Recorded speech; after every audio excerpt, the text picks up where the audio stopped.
There are many reasons why we might sit down to read a book or go to a art gallery or see a film, but one of the primary reasons is because they make us feel things. Art makes us feel things. It makes us see things differently, or perhaps better than we did before. Edvard Munch's The Scream, for example, uses a variety of visual tactics to try to get us to understand what it's like, what it feels like to want to scream viscerally. If the relationships between how art does what it does and how it makes us feel are interesting to you, you might consider my Spring 2022 course, Comics, Senses, and Emotions.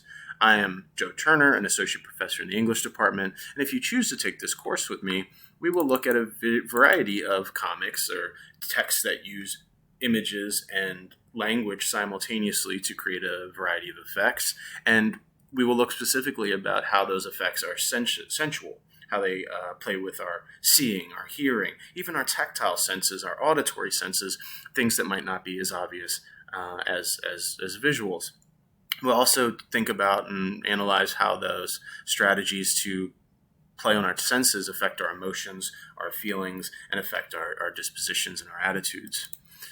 In order to achieve these ends, we'll look across disciplinary boundaries from biology and cognitive science to visual art and literature, philosophy and aesthetics, to really think through how do our eyes physically process images, all the way to how do we understand beauty as cultural constructs.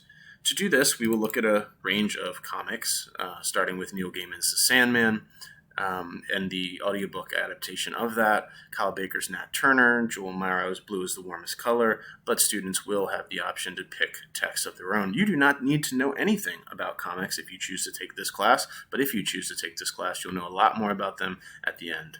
I hope to see you in Spring 2022.